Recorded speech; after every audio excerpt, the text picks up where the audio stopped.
Tidak.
Nation anthem through जय हे भारत भाग्य विधाता पंजाब सिंधु गुजरात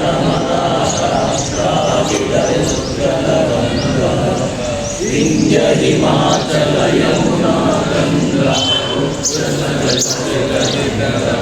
तब शुभ नामे जागे तब शुभाशिष मागे गाहे अवध जगाता जन गण मंगलदायक जय हे भारत भाग्य विधाता जय हे जय हे जय हे जय जय जय जय हे।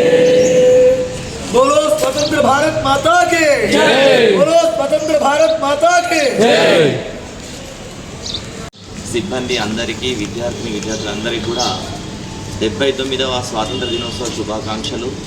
మీ అందరికీ తెలిసిందే, చరిత్ర పుటలు మనం చదువుకొని ఇక్కడి వరకు వచ్చేసాం. సో ఎంతో కష్టపడి ఎంతోమంది ప్రాణ త్యాగాలు చేసి సంపాదించుకున్నటువంటి స్వాతంత్రం ఇది. సో 79 సంవత్సరాలు గడిచిపోయాయి. ఇప్పటికీ ఎన్నో రకాల ఆటుపోట్లను మనం ఎదుర్కొంటున్నాం నిత్యము. మనకు స్వాతంత్రం వచ్చి 79 సంవత్సరాలు అయినప్పటికీ కూడా ఈ 79 సంవత్సరాల కాలంలో అనేక రకాలైనటువంటి ఆటుపోట్లు మనం ఎదుర్కొన్నాం. ఈవెన్ ఇప్పటికి కూడా మనకు అమెరికాతోని వాణిజ్యపరంగా కొంత సమస్యలు, అదేవిధంగా మన చుట్టుపక్కల దేశాలైనటువంటి చైనా, పాకిస్తాన్ లాంటి సరిహద్దు సమస్యలు, ఎన్ని సమస్యలు ఉన్నా కూడా, ఎంతటి పరిస్థితి సంకట పరిస్థితి ఉన్నా కూడా అన్ని రకాల పరిస్థితులను ధైర్యంగా ఎదుర్కొంటూ మనమంతా భారతీయులం ఒక భిన్నత్వం ఏకత్వాన్ని సాధిస్తూ ఒక యూనిటీగా ఉంటూ ప్రపంచంలోనే 3వ అతిపెద్ద ఆర్థిక వ్యవస్థగా రూపొందించడం నిజంగా మనం భారతీయులుగా గర్వపడాల్సినటువంటి అవసరం ఎంతైనా ఉంది. సో ఇది ఇలాగే కొనసాగుతుంది. భవిష్యత్తులో ఎలాంటి అడ్డంకులు ఎన్ని దేశాలు సృష్టించినా కూడా భారత్ చరిత్ర లోపల ప్రపంచంలోనే ఒక అగ్రగామి దేశంగా మారుతున్నలో ఎలాంటి సందేహం లేదు. సో మరొక్కసారి మీ అందరికీ స్వాతంత్ర దినోత్సవ శుభాకాంక్షలు తెలియజేస్తూ ఈ సందర్భంగా మన చైర్మన్ సార్ గారిని మాట్లాడాల్సిందిగా కోరుతున్నాను. First of all happy independence day. So మనందరికీ మనం చిన్నప్పటి నుంచి చూస్తున్నాం, 15th ఆగస్ట్ రాగానే ఫ్లాగ్ హోస్టింగ్ చేయడం, 26 జనవరికి ఫ్లాగ్ హోస్టింగ్ చేయడం. 26 జనవరి కంటే భారత రాజ్యాంగాన్ని రూపొందించుకున్న సందర్భంగా మనం చేస్తున్నాం. 15th ఆగస్టును మన దేశానికి స్వాతంత్రం వచ్చిన రోజుగా మనం పరిగణిస్తూ వేడుకలు జరుపుకుంటున్నాం. ముఖ్యంగా ఈ వేడుకలు జరుపుకోవడానికి ముఖ్య ఉద్దేశం, అందులో ఒక విద్యా వ్యవస్థలుగా మనం జరుపుకోవడానికి ఒక ముఖ్య ఉద్దేశం, చిన్నప్పటి నుంచి అందరం వింటుంటాం, స్వాతంత్రం రావడానికి ఎందరో మహానుభావులు ఎన్నో త్యాగాలు, ఎన్నో పోరాటాలు చేసి కష్ట నష్టాలకు ఓర్చి తమ ప్రాణాలను పణంగా పెట్టి, కొందరైతే తమ ప్రాణాలని పణంగా పెట్టి కూడా మనం చూసినట్లయితే అల్లూరి సీతారామరాజు కావచ్చు, నేతాజీ సుభాష్ చంద్రబోస్ కావచ్చు, సర్దార్ వల్లభాయ్ పటేల్ కావచ్చు, భగత్ సింగ్ కావచ్చు, ఆజాద్ చంద్రశేఖర్ కావచ్చు, ఇలా ఎందరో మహానుభావులు. కొందరు అహింస అనేటువంటి ఆయుధంతో గాంధీ గారు పోరాటం చేశారు, ఇంకొందరు రాజకీయ లాభాల కోసం మాత్రమే పోరాటాన్ని చేశారు. వీళ్ళందరినీ మనం స్మరించుకున్నప్పటికీ కూడా ముఖ్యంగా మన విద్యా వ్యవస్థలో మనం ఈ వేడుకలు నిర్వహించుకోవడానికి ఒకటే కారణం, సమాజ నిర్మాణం అనేటువంటిది తరగతి గదులలో మాత్రమే జరుగుతుంది.